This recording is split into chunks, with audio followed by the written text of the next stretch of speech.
destinasi budaya positif yang akan disampaikan oleh teman-teman calon guru penggerak angkatan 9 Kabupaten Lombok. Puji syukur kita panjatkan kehadiran Allah Subhanahu wa Ta'ala karena atas izinnya dan ridhonya sehingga hari ini kita dapat berkumpul bersama. Salam dan sholawat tak lupa kita kirimkan kepada Nabi kita, Nabi besar Muhammad Sallallahu Alaihi Wasallam. Baiklah Bapak Ibu, kami ingin menyampaikan bahwa pada kegiatan pendidikan guru penggerak angkatan 9 kami memperoleh materi yang salah satunya adalah budaya positif. Nah, pada kesempatan ini sebelum kami memulai diseminasi, kami persilakan kepada Bapak Majid SPD untuk memimpin doa.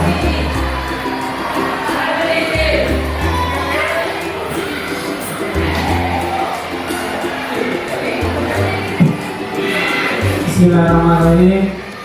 Baik Bapak Ibu, sebelum kita memulai kegiatan kita pada hari ini, marilah kita menundukkan kepala sejenak seraya berdoa kepada Allah Subhanahu wa Ta'ala.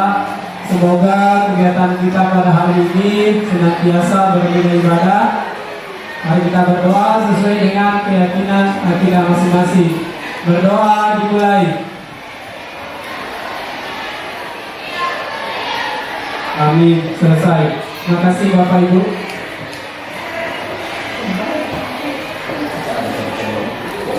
Next. Nah baik Bapak Ibu, sebelum masuk ke penjelasan, budaya positif. Budaya positif adalah nilai-nilai, keyakinan dan kebiasaan yang ada di sekolah yang berpihak pada peserta didik agar peserta didik dapat berkembang menjadi pribadi yang kritis, berakhlak mulia, dan bertanggung jawab.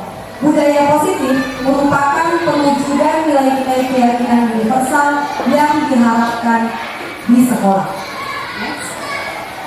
Nah, pada penjelasan budaya positif nanti akan terbagi menjadi 7 bagian, yaitu yang pertama perubahan paradigma pembelajaran, disiplin positif dan nilai kebijakan universal, teori motivasi, hukum dan restitusi, keyakinan kelas dan keyakinan sekolah, kebutuhan dasar manusia dan dunia berkualitas, posisi kontrol, dan segitiga restitusi. Tanpa membuang banyak waktu, kami persilakan kepada Ibu Monika Panimbo untuk menyampaikan materi yang pertama.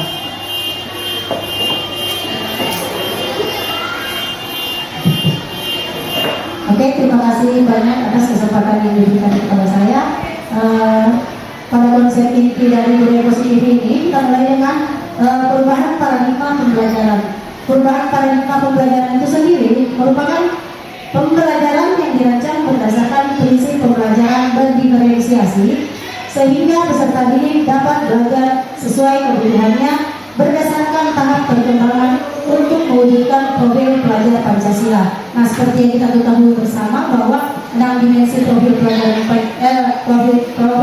Pancasila tersebut itu antara lain adalah beriman, bertakwa kepada Tuhan Yang Maha Esa dan berakhlak mulia, berkebinekaan global, bergotong royong, kreatif, bernalar kritis, dan mandiri. Next. Kemudian untuk konsep yang kedua adalah disiplin positif dan nilai kebajikan universal. Ada teori kontrol dari Dr. William Glasser pada tahun 1984 menyatakan bahwa setiap perilaku atau perbuatan memiliki tujuan kontrol yang didefinisikan sebagai kemampuan seseorang untuk memilih perilakunya. Nah, dari tokoh negara kita sendiri, dan ada satu tokoh dari negara luar yang memiliki sama persepsi, Hajar Dewantara dan Diane Bowser menyatakan bahwa disiplin adalah bentuk kontrol diri, yaitu belajar untuk kontrol diri agar dapat mencapai suatu tujuan mulia. Next, berikutnya disiplin positif juga maksudnya bahwa tujuan mulia di sini mengacu pada prinsip-prinsip mulia yang dianut oleh seseorang. Nilai-nilai inilah yang nantinya kita namakan sebagai nilai kebajikan universal. Nilai-nilai kebajikan adalah sifat-sifat positif manusia yang merupakan tujuan mulia yang ingin dicapai oleh setiap individu. Kemudian konsep berikutnya adalah teori motivasi, hukum dan restitusi. Diane Bowser dalam bukunya Restructure School Discipline menyatakan ada 3 motivasi perilaku manusia, yaitu 1, untuk menghindari ketidaknyamanan atau hukuman.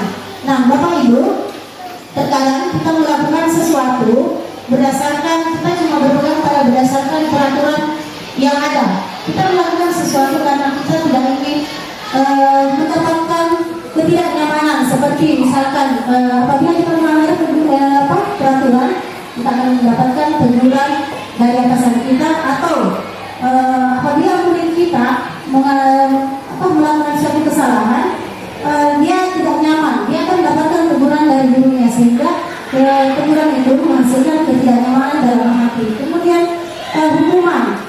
Terkadang apabila kita melanggar peraturan atau siswa kita melanggar peraturan, mereka cuma menghindari yang namanya hukuman, tapi bukan karena kesadaran sendiri. Nah, inilah yang kita maksud dengan dikatakan sebagai motivasi eksternal atau motivasi dorongan dari luar. Kemudian yang kedua, untuk mendapatkan penghargaan atau imbalan dari orang lain. Terkadang juga kita sebagai manusia yang melakukan sesuatu agar kita mendapatkan pujian atau penghargaan dari orang lain. Apalagi kalau yang dinamakan imbalan. Dengan usaha apapun kita akan melakukan sesuatu itu karena ingin mendapatkan imbalan. Nah, ini juga termasuk dalam dorongan ekstrinsik atau yang dari luar. Namun selama ini dorongan ekstrinsik ini tidak akan pernah bertahan lama apabila tekanan, peraturan atau hadiah atau penghargaan ini sudah tidak ada, maka apa yang kita lakukan juga berhenti. Nah, di sini kita masuk pada yang ketiga, untuk menjadi orang yang mereka inginkan dan menghargai diri sendiri dengan nilai-nilai yang mereka percaya. Nah, di sini yang poin ketiga kita bisa jadikan sebagai unsur intrinsik atau internal kita. Kita melakukan sesuatu bagi diri kita sendiri untuk menghargai diri kita sendiri, bahwa apa yang akan saya lakukan ini adalah demi kebaikan saya, demi diri saya, demi kebaikan adanya perubahan positif yang ada pada diri saya. Nah, dorongan internal inilah atau intrinsik inilah yang akan membawa budaya positif yang bertahan lama, karena pada saat selama perasaan kita itu ada bahwa ingin berubah ke arah positif, maka kita akan melakukan budaya positif atau sesuatu yang akan terus berjalan bertahan hingga lama. Kemudian hukuman bersifat tidak rencana atau tiba-tiba. Anak atau murid tidak tahu apa yang akan terjadi, hukuman apa yang akan saya dapatkan nantinya. Kemudian poin berikutnya, hukuman bersifat satu arah dari pihak guru yang memberikan, dan murid hanya menerima satu hukuman tanpa melalui kesepakatan atau pengarahan dari pihak guru, baik sebelum atau sesudahnya. Misalkan kita saat kita piket sebagai guru piket, ada siswa yang terlambat, maka kita akan menyuruhnya untuk pungut sampah atau lari keliling lapangan 1 kali atau 2 kali. Nah, itu adalah hukuman karena tidak ada kesepakatan antara kita dengan murid bahwa ya saya akan melakukan itu adalah hukuman untuk saya, tidak, tapi bersifat satu arah dari guru saja. Siswa hanya menerima hukuman tersebut. Hukuman diberikan baik berupa fisik maupun psikis. Nah, hukuman fisik ini seperti misalkan tadi siswanya disuruh lari atau berdiri atau pungut sampah, itu adalah semacam hukuman fisik. Dan hukuman psikis bagi anak-anak itu pada saat kita mungkin marah pada anak itu kenapa sampai dia terlambat. Nah, next. Kemudian restitusi adalah proses menciptakan kondisi bagi murid untuk memperbaiki kesalahan mereka sehingga mereka bisa kembali pada kelompok mereka dengan karakter yang lebih kuat. Ini menurut Gayat Johnson lagi pada tahun 2004. Restitusi merupakan proses kolaborasi yang mengajarkan murid untuk mencari solusi untuk masalah mereka dan membantu murid tentang orang seperti apa yang mereka inginkan dan bagaimana mereka memperlakukan orang lain. Itu yang sama. Nah, untuk konsep berikutnya saya serahkan kepada rekan saya, Pak Manjit. Silakan, Pak Manjit.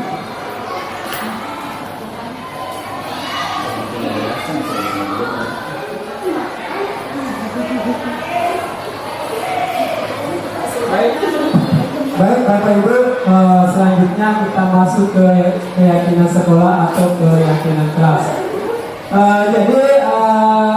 Saya jelaskan terlebih dahulu, keyakinan kelas itu adalah nilai-nilai kebajikan universal yang telah disepakati secara tersirat dan tersurat, lepas dari adanya latar belakang suku, negara, bahasa maupun agama.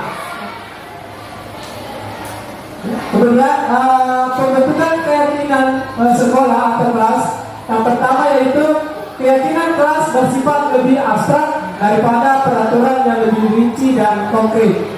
Kemudian yang kedua, keyakinan kelas berupa pernyataan-pernyataan universal. Selanjutnya yang ketiga, pernyataan keyakinan kelas dibuat senantiasa dalam bentuk kalimat positif. Lanjut, keyakinan kelas hendaknya tidak terlalu banyak sehingga mudah diingat dan dipahami oleh seluruh warga kelas. Kemudian keyakinan kelas sebaiknya sesuatu yang dapat diterapkan di lingkungan tersebut. Ya. Kemudian yang selanjutnya, semua warga kelas hendaknya ikut berkontribusi dalam pembuatan keyakinan kelas lewat kegiatan surat pendapat. Jadi semua warga yang ada dalam kelas itu harus berpartisipasi. Kemudian selanjutnya, bersedia meninjau kembali keyakinan kelas dari waktu ke waktu. Jadi ini akan selalu berubah. Kemudian selanjutnya, prosedur pembentukan keyakinan kelas. Jadi yang pertama itu mempersilahkan warga sekolah atau murid-murid sekolah atau kelas untuk bersuara pendapat tentang peraturan yang perlu disepakati di sekolah atau di kelas. Selanjutnya, mencatat semua masukan-masukan para murid atau warga sekolah di papan tulis atau kertas besar di mana semua anggota melihat hasil curah pendapat. Selanjutnya, kemudian disusunlah keyakinan kelas sesuai dengan prosedur pembentukan keyakinan sekolah atau kelas. Kemudian berganti dengan kalimat-kalimat dalam bentuk negatif menjadi positif. Selanjutnya contoh. Ini contoh kalimat negatif: jangan berlari di kelas atau koridor. Jadi kalimat positifnya berjalanlah di kelas atau koridor. Lanjut, tinjau kembali daftar curah pendapat yang sudah dicatat. Kemudian meninjau ulang keyakinan sekolah atau kelas secara bersama-sama. Jadi harus ada selalu kolaborasi. Selanjutnya, setelah keyakinan sekolah atau kelas dibuat, maka semua warga kelas dipersilakan meninjau ulang dan menyetujuinya dengan menandatangani keyakinan sekolah atau keyakinan kelas tersebut. Dan nanti ada tanda tangan. Jadi ketika nanti ada pelanggaran, dikembalikan kepada siswa keyakinan kelas apa yang dilanggar. Jadi nanti dia akan menemukan sendiri ketika ada ketika ada persoalan atau masalah yang dilakukan di lingkungan sekolah atau di dalam kelasnya. Lanjut. Kemudian ini kebutuhan dasar manusia dan dunia berkualitas. Jadi yang pertama itu bertahan hidup. Selanjutnya penguasaan. Lanjut, kasih sayang dan rasa diterima, kesenangan dan kebebasan. Kita jelaskan satu-satu. Yang pertama bertahan hidup. Jadi ini adalah kebutuhan dasar manusia ya.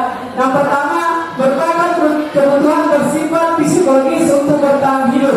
Misalnya kesehatan, tempat tinggal, rumah, dan kesehatan. Selanjutnya kasih sayang dan rasa diterima. Kebutuhan akan kasih sayang dan rasa diterima, bahasa Inggrisnya itu love and belonging, termasuk dalam kebutuhan psikologis. Jadi pada umumnya anak-anak yang membutuhkan kasih sayang dan rasa diterima yang tinggi ini disukai dan diterima oleh lingkungannya dengan baik. Lanjut, kebebasan atau freedom. Anak-anak dengan kebutuhan kebebasan atau freedom yang tinggi menginginkan pilihan.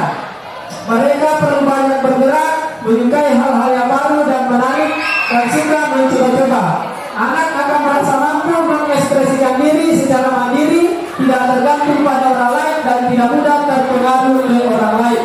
Lanjut, kesenangan. Kebutuhan akan kesenangan atau fun adalah kebutuhan untuk mencari kesenangan, bermain dan tertawa. Kebetulan ini muncul sejak ini kemudian terus berkembang hingga dewasa. Lanjut, penguasaan atau power merupakan kebutuhan kemampuan atas kemampuan yang berhubungan dengan kekuatan untuk mencapai sesuatu, menjadi kompeten, menjadi terampil, diakui atas prestasi dan keterampilan yang dimiliki, dapat membuat pencapaian dihormati, didengarkan, meninggalkan pengaruh dan memiliki rasa harga diri. Kemudian dunia berkualitas adalah tempat khusus di dalam pikiran Anda, tempat Anda menyimpan gambaran representasi dari semua yang Anda inginkan. Next, ilustrasi penggambaran dunia berkualitas, ya. Jadi ini siapakah orang-orang yang paling penting dalam hidup Anda? Siapa kira-kira yang paling penting dalam hidup Anda? Keluarga, ya. Kemudian nilai-nilai kebajikan apa yang terpenting dalam hidup Anda? Nilai-nilai apa kira-kira? Nilai-nilai kebajikan? Kejujuran, apa lagi? Menghargai. Iya, bagus. Lanjut, kalau Anda menjadi orang ideal, karakter atau sifat apa yang paling Anda inginkan pada diri Anda? Karakter apa yang paling kira-kira yang sangat penting yang harus kita miliki? Jujur, ya, disiplin. Bertanggung jawab. Oke, lanjut. Oke, untuk 5 posisi kontrol, saya persilakan kepada teman kami Ibu Suki. Silakan. Ya, terima kasih banyak Pak Majid. Baik, Bapak Ibu, kita ada di 2 budaya positif yang terakhir. Selanjutnya adalah 5 posisi kontrol. Maksudnya 5 posisi kontrol adalah posisi guru saat menghadapi murid. Nah, ada 5 posisi kontrol guru yang dikenal. Yang pertama adalah penghukum, selanjutnya teman, kemudian pemantau, pembuat rasa bersalah, dan manajer. Next. Nah, penghukum. Jadi kita mulai dari yang biasanya umumnya ada, tapi harapannya sekarang sudah semakin sedikit. Penghukum, biasanya seorang penghukum menggunakan hukuman fisik atau verbal. Orang yang menjalankan posisi penghukum itu mengatakan bahwa sekolah memerlukan sistem atau alat yang dapat menekan murid lebih dalam lagi. Biasanya kalimat yang keluar dari guru yang berposisi sebagai penghukum itu, patuhi aturan saya, atau awas, kamu selalu saja salah.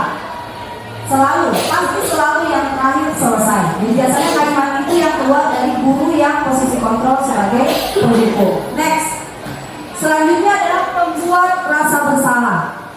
Posisi kontrol pembuat rasa bersalah, biasanya guru akan bersuara lebih lembut, tetapi akan menggunakan keheningan yang membuat orang lain merasa tidak nyaman, bersalah, atau rendah diri. Contoh kalimat yang biasa digunakan adalah, ibu sangat kecewa sekali dengan kamu. Berapa kali bapak harus memantau kamu? Bagaimana coba kalau orang tua kamu tahu apa yang kamu lakukan? Nah, biasanya ini gurunya tidak bisa menghukum, tapi dia memakai pendekatan yang halus, tetapi membuat anak-anak merasa bersalah atas kesalahan yang dia lakukan. Next. Nah, posisi kontrol sebagai teman. Nah, ini biasanya paling banyak dan paling enak kita lakukan. Tapi ternyata nanti kita lihat bagaimana penjelasannya. Guru pada posisi ini tidak akan menyakiti murid, namun akan tetap berupaya mengontrol murid melalui persuasi. Posisi teman pada guru biasanya negatif atau positif. Posisi teman berupa hubungan baik yang terjalin antara guru dengan murid. Guru di posisi teman dan humor untuk mempengaruhi seseorang. Biasanya kalimatnya, ayo bantulah demi bapak ya. Ingat tidak bantuan bapak selama ini. Ya sudah, kali ini tidak apa-apa, nanti ibu bantu bereskan. Selanjutnya, posisi pemantau. Memantau berarti mengawasi. Biasanya kalau posisi pemantau selalu berdasarkan pada peraturan dan konsekuensi. Menggunakan sanksi atau konsekuensi dapat memisahkan hubungan pribadi antara kita dan murid sebagai seorang yang menjalankan posisi pemantau. Pertanyaan yang biasa ditanyakan, peraturannya apa? Apa yang telah kalian lakukan? Sanksi dan konsekuensinya apa? Selanjutnya, manajer. Posisi terakhir manajer adalah di mana guru berbuat sesuatu dengan murid dengan mempersilahkan murid mempertanggungjawabkan perilakunya, mendukung murid agar dapat menemukan solusi atau permasalahannya sendiri. Contoh kalimat yang biasa digunakan, apa yang kita yakini? Apakah kamu meyakininya? Jika kamu meyakininya, apa kamu bisa memperbaikinya? Jika kamu memperbaiki ini, hal ini menunjukkan apa tentang dirimu? Jadi dari semua posisi kontrol ini, ternyata yang paling sangat diharapkan dari kita seorang guru adalah posisi kontrol manajer. Nah, kalau posisi kontrol penghukum dan pemberi rasa bersalah itu nanti hasilnya anak-anak akan tetap melakukan kesalahan karena dia memperbaiki diri hanya karena takut kepada guru. Selanjutnya kita masuk kepada budaya positif yang terakhir, yaitu segitiga restitusi. Next. Apa itu segitiga restitusi? Itu adalah proses menciptakan kondisi murid untuk memperbaiki kesalahan mereka sehingga mereka bisa kembali kepada kelompok mereka dengan karakter yang lebih kuat atau lebih baik. Segitiga restitusi membantu murid menjadi lebih memiliki tujuan, disiplin positif, dan memulihkan dirinya setelah berbuat salah. Jadi konsep ini diharapkan dapat digunakan oleh guru jika menghadapi permasalahan-permasalahan yang dilakukan oleh siswa, di mana restitusi diharapkan bukan sebagai hukuman kepada mereka atau murid-murid kita, tetapi di mana kesalahan itu dijadikan sebagai pelajaran agar mereka tidak mengulanginya kembali. Next. Ada 3 langkah segitiga restitusi. Yang pertama, menstabilkan identitas. Pada langkah ini yaitu mengubah identitas anak dari orang yang gagal karena melakukan kesalahan menjadi orang yang sukses. Biasanya kalimat yang dikeluarkan adalah berbuat salah itu tidak apa-apa. Yang penting bagaimana kita memperbaiki kesalahan kita. Next. Langkah kedua yaitu validasi tindakan yang salah. Pada tahap ini, setiap tindakan yang dilakukan bertujuan untuk memenuhi kebutuhan dasar. Dengan memahami kebutuhan dasar apa yang mendasari sebuah tindakan, kita akan bisa menemukan cara paling efektif untuk memenuhi kebutuhan tersebut. Biasanya kita akan bertanya, kamu pasti punya alasan mengapa melakukan itu atau mengapa melakukan kesalahan tersebut. Selanjutnya, langkah yang terakhir, menanyakan keyakinan. Ketika identitas sukses telah tercapai dan tingkah laku yang salah telah divalidasi, maka anak akan siap untuk dihubungkan dengan nilai-nilai yang dia percaya dan berpindah menjadi orang yang diinginkan atau menjadi orang yang lebih baik. Contoh kalimatnya, apa nilai umum yang telah kita sepakati, atau apakah kamu ingat keyakinan sekolah yang telah kita sepakati. Next.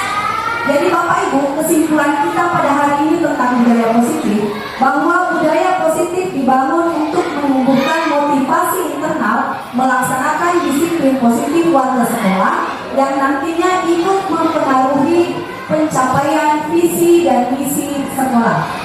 Selanjutnya, membangun budaya positif tentunya tidak bisa dilakukan sendiri, melainkan butuh kolaborasi antara seluruh warga sekolah serta dukungan dari orang tua siswa ataupun komite sekolah. Baik, Bapak Ibu, demikian diseminasi yang kami lakukan hari ini. Kami bertiga dari calon guru penggerak Angkatan 9 Kabupaten Wajo, UPTD SMP Negeri 1 Sekang mengucapkan banyak terima kasih. Sebelum mengakhiri kegiatan ini, kami persilakan kepada Bapak Majelis SPD untuk kembali memimpin doa kita hari ini. Baik Bapak Ibu, sebelum kita menutup kegiatan kita pada hari ini, marilah kita berdoa kembali. Semoga apa yang kita lakukan hari ini senantiasa bernilai ibadah dan kita akan senantiasa konsisten untuk menerapkan budaya positif di sekolah kita. Baik Bapak Ibu, mari menundukkan kepala sejenak, kita berdoa bersama. Kita berdoa sesuai dengan keyakinan kita masing-masing. Berdoa dimulai. Amin, selesai. Terima kasih Bapak Ibu, lebih dan kurangnya kami ucapkan terima kasih. Assalamualaikum warahmatullahi wabarakatuh. Waalaikumsalam warahmatullahi wabarakatuh. Assalamualaikum warahmatullahi wabarakatuh.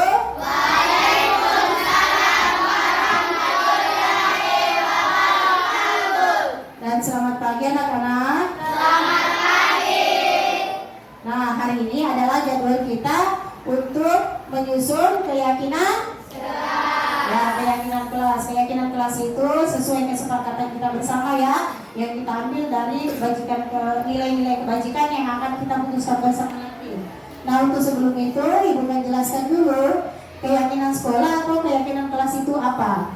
Keyakinan kelas adalah nilai-nilai kebajikan universal yang telah disepakati secara tersirat dan tersurat, lepas dari adanya latar belakang suku, agama, negara, bahasa. Keyakinan kelas yaitu satu, mempersilakan warga sekolah atau murid sekolah atau kelas untuk bercurah pendapat tentang peraturan yang perlu disepakati. Kemudian mencatat semua masukan-masukan murid atau warga sekolah di papan tulis atau kertas, di mana semua anggota bisa melihat hasil curah pendapat. Kemudian susunlah keyakinan kelas sesuai prosedur pembentukan keyakinan sekolah atau kelas. Gantilah kalimat-kalimat negatif menjadi bentuk positif. Silakan kalian menuliskan peraturan-peraturan apa saja yang ada di sekolah kita ini yang nantinya akan kita masukkan menjadi keyakinan kelas. Silakan tulis, kemudian nanti tempelkan di atas ya. Misalkan ada yang bilang peraturannya dilarang makan di dalam kelas. Oke. Di atas. Nah, bagus. Yang terlalu besar di situ. Ayo, silakan maju kelompok 2. Ayo. Yang kecil tulisannya jangan di atas terus, tidak bisa dibaca. Ya, silakan. TPL kelompok 3 silakan maju. Kelompok 5 silakan. Kelompok 5 ya.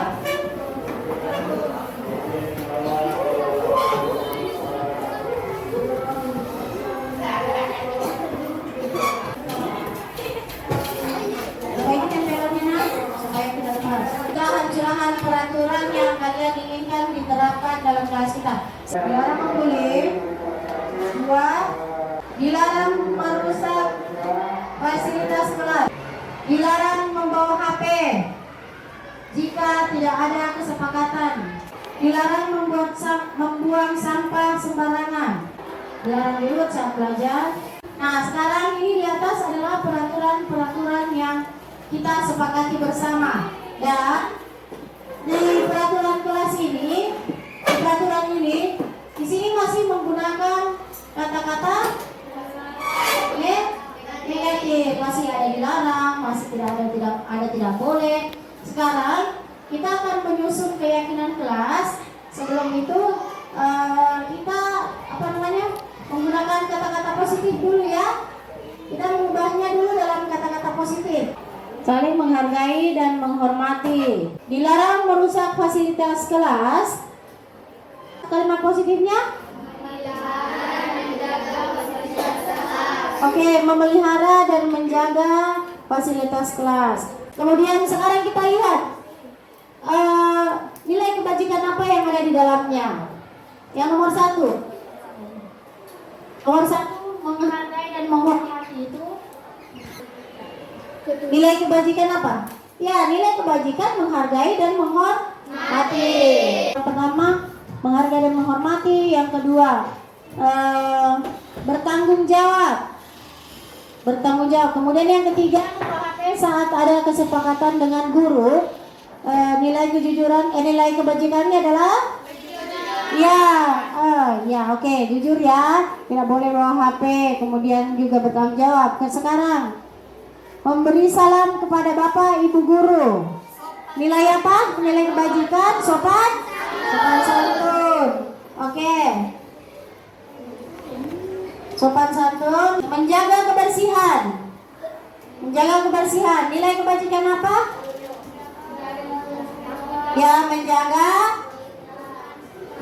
Menjaga lingkungan kelas atau sekolah. Nah, ini semua adalah keyakinan kelas yang kita sudah sepakati bersama dan beserta dengan nilai-nilai kebajikan yang terkandung di dalamnya. Ini adalah hasil curahan dari kalian, peraturan apa saja yang akan kita